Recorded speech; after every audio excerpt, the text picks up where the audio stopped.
Muy buenas tardes, soy Emmanuelle Sinardé, catedrática de Historia y Civilización Latinoamericana en la Universidad de París-Nanterre, en París, Francia. Soy miembro del Centro de Estudios Ecuatorianos y del Centro de Investigación Ibérica e Iberoamericana en Nanterre también. Trabajo temas vinculados con los imaginarios colectivos y las identidades nacionales. Trabajo actualmente digamos, ejes temáticos sobre identidades transnacionales y es como llegué a aquel autor, Telmo Herrera, del que les voy a hablar ahora. Comienzo. Una de las palabras más difíciles de traducir del francés al castellano es seguramente la palabra flânerie. Flâner remite a la acción de pasear sin prisa, sin propósito, sin destino predefinido, una acción que permite abandonarse a la impresión del momento, es decir, que supone una forma de inacción paradójica, pues el cuerpo, aunque en movimiento, asume una disposición pasiva. Y es una forma de vagabundeo especial en la que el flâneur, el que flanea, se olvida de sí mismo, se abandona incluso con la idea de una pérdida de sí mismo. ¿Cómo encontrar una forma literaria adecuada para dar cuenta de este fenómeno de la flânerie? Charles Baudelaire propuso una primera respuesta con estos petits poèmes en prose, los pequeños poemas en prosa. El ritmo del poema prosa o prosa poética se construye a través del vagabundeo por París y un vagabundeo que también es un vagabundeo interior.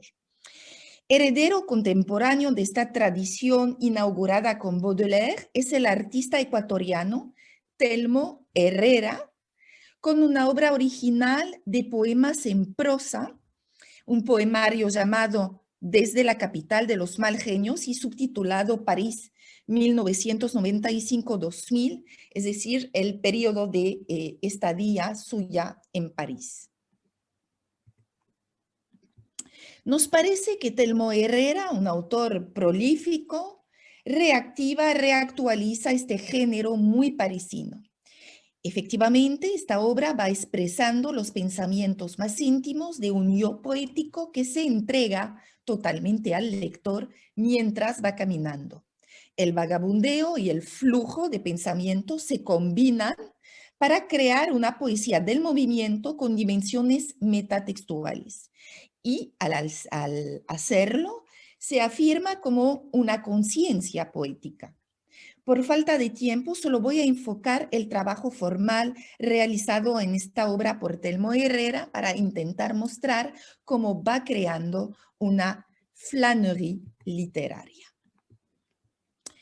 Walter Benjamin reflexiona sobre la experiencia parisina de la flânerie en su libro de los pasajes. Y en Desde la capital de los mal genios, Telmo Herrera produce una poética conforme a esta aceptación de la flânerie según Benjamin. El observador se enfrenta a un paisaje urbano que es también un conjunto de movimientos y signos. La voz poética ecuatoriana, aquí inmersa en París, se convierte en el agente de una experiencia sensorial, a veces incluso sensual, que se impone en la medida en que invade y abruma la conciencia. Ello crea un fenómeno de discontinuidad. Telmo Herrera lo traduce mediante un conjunto, incluso un collage, de fragmentos, impresiones y fragmentos, sensaciones. Estos fragmentos ocupan el espacio físico de la página, pero no como una continuidad textual, la de las habituales frases y estrofas, sino verticalmente con grupos de palabras superpuestas cuya división desafía la métrica y desafía también la síntesis. La verticalidad le permite al lector visualizar rupturas abruptas según el ritmo del caminar, lo cual contribuye a una poesía del movimiento. La poesía prosa o prosa poética de Telmo Herrera emerge del deambular por un París que también propicia sus pequeños choques y encuentros, no sin humor. El yo poético narra anécdotas con las cuales va construyendo su propio París, a través de su propia mirada. En realidad, París aparece como un conjunto de signos personales, cuando no íntimos, que resuenan y hacen ecos unos con otros. Estos ecos funcionan como la fuerza motriz de la escritura y es al mismo tiempo una reflexión sobre la misma escritura. Esa escritura muscular, modulada por ritmos que nacen de la doble movilidad, la del cuerpo que camina y la del espíritu con sus impresiones, pues conduce a ficciones perceptivas, las de un París ecuatorianizado. El título mismo, desde la capital de los malgenios, funciona como una condensación de signos y significados. La voz poética opta por una mayúscula que mediante un juego con la tipografía le permite al lector distinguir de inmediato mal y genios por sus respectivas mayúsculas en negrita. El lector lee también genio con el singular, la S mayúscula en negrita se distingue y aparta a su vez la palabra genio en minúsculas. Este genio singular con un singular está planteado como universal. Se refiere al París presentado desde Walter Benjamin como la capital del siglo XIX, en aquel entonces el centro de gravedad del pensamiento y de las nuevas formas de escritura. De hecho, en la obra, París de por sí representa un genio, irradia. Efectivamente, para el yo poético, estar en esta capital es dar con una fuente de inspiración que transfigura al yo deambulante, al yo flaneur, en un poeta creativo. París es entonces un genio en el sentido etimológico del término de la palabra, es decir, un espíritu que influye, que invade, que habita comportamientos y pensamientos. Por el juego tipográfico, el lector también descubre genios en plural. París, según Telmo Herrera, es la capital de estos genios con la respetuosa mayúscula, la de autores que han revolucionado las artes y a los que la voz mítica rinde homenaje. El yo poético va creando aquí su París artístico, un París mítico personal de la bohemia, retomando incluso la tradición de Baudelaire. Pero es también el París del mal genio, como lo dice el título. Y la voz poética asocia sus recorridos por la ciudad con experiencias dolorosas de pobreza, de hambre, de abandonos, evocando incluso a autores fracasados y desesperados. París es también un espacio hostil, una ciudad destructora, una capital de la desilusión. Al respecto, podemos pensar que el yo poético expresa sus propias dudas y angustias literarias, pero simultáneamente en esta ciudad que es proyección de signos que hay que interpretar, el yo se convierte en el autor de su propia ficción poética. Caminar, vagar, flaner, estas son las claves para la emergencia de una conciencia poética. De ahí la importancia de esta poesía muscular. No es solo poesía que acompaña el ritmo aleatorio de la flânerie, sino que es creación de una mitología personal que va reformulando otra mitología artística y literaria. No voy a insistir aquí en esta experiencia de la subjetividad. Quisiera evocar cómo permite búsquedas formales innovadoras. Como dicho, tanto del movimiento interior como del movimiento geográfico espacial de la flânerie están restituidos a través de la construcción formal de los fragmentos, una construcción maleable y libre fuera de las restricciones sintácticas y métricas. Esta forma otorga también una libertad que permite nuevas exploraciones formales. Telmo Herrera va moldeando una forma híbrida, ni cuento ni poema, mediante fragmentos que tienen su propia unidad, una unidad que nace de la impresión, de la sensación, del encuentro del momento. Son fragmentos que se caracterizan, como la flânerie, por su total gratuidad.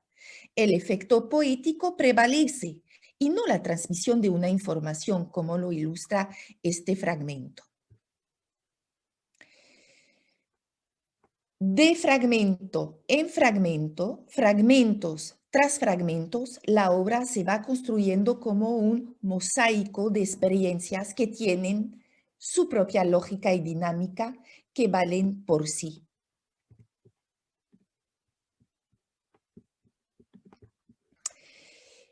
Esta flânerie literaria desemboca en lo que Telmo Herrera llama un poema cuento. El fragmento 25 aquí presentado se abre con una pregunta metaliteraria: ¿cómo escribir un poema cuento? La voz poética ofrece una posible respuesta al mostrar al lector cómo elabora el poema cuento. La flânerie, de nuevo, es el motor. El poema cuento es una poesía peripatética. Están asociados, cito, como lo vemos aquí, caminamos, con, cito, inventando un cuento. En definitiva, el poema cuento es también un poema yo me cuento. Viene resaltado el verbo voy. Se desprende al principio de la estrofa, invitándonos a considerar el sustantivo cuento como la conjugación en realidad en primera persona del verbo contar. La voz poética es, por lo tanto, y sobre todo, una voz narrativa. Y al mismo tiempo es una voz narrativa que se cuenta a sí misma de forma reflexiva. Por lo tanto, no es sorprendente que la obra se acabe con la salida del yo en el fragmento 79. La obra termina como había empezado, cuando termina el vagar tan abruptamente como había empezado, libremente, sin razón.